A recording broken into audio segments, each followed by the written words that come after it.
Breaking Bad, one of the most successful TV shows of all time, being not only critically praised by the top tier moviegoers, but also has grand appeal with the meme scene of the internet.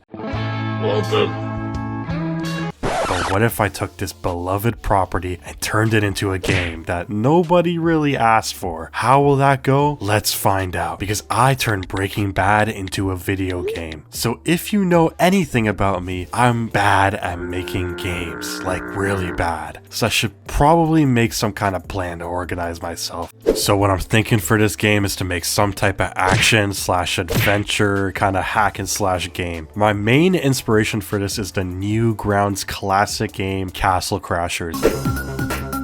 Goated game, by the way, play that shit right now. The structure of that game is essentially a melee hack and slash with tons of characters, magic, pets, weapons, and a huge overworld map to go between levels. I'm going to piggyback this concept off my last game in my last video, but I don't want to just redo the same thing, so I'm thinking of changing the combat to shooting instead of melee. The ideal gameplay loop would involve entering a level, shooting down all opponents and bosses, gaining new meth powers, upgrading your character at the RV, etc. Well, that is if I had the time and the skill, of course, but let's be honest, my game is probably going to turn out a lot worse than that. So on to development. I loaded back up the previous game I made and got rid of all the gunk, and my first plan of action was to make a Walter White sprite. I'm sorry, Banana Boxer, I love you, but your time has come. With my lovely art skills, I have created Heisenberg himself. Look how cute he is, oh my god! So Walt can now punch evil blueberries, but I can't just reuse my code from the last video. Come on, that's cheating, guys. I can't do that. So I tried my hand at adding a shooting mechanic. I plan on having a crystal cannon on the player that rotates and shoots directly to the mouse direction. Luckily, I made a shooting mechanic in my first game, so I just, hit a little copy and paste that in, and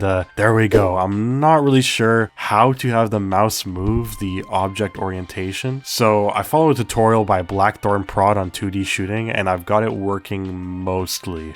This is gonna take a while because for some reason the shooting is accurate in front of the player, but as soon as I go and point my mouse in any direction, like above or behind, it would just it would just do that. But after some debugging, I'm such a silly goose for that, so I added some blood particles and camera shake to spice up the impact, make it feel more alive. At this point, I want to make things a bit more visually clear and stuff for the user, so I move on to making the environment. I decided to go with a desert because, bro, look how many desert this show has. I got a color palette online, and rather than go with a tile map, I wanted to experiment a bit with a more minimalistic color look, and I think it turned out kind of nice. I got a little sand on the floor, some sky. I'm making a nice cute cactus sprite too. We'll call him George. And okay, I think it's about time I change the enemy sprite now because we can't just have a blueberry for the whole game. So I head back to Photoshop and create the Chicken Man himself, Gustavo Fring.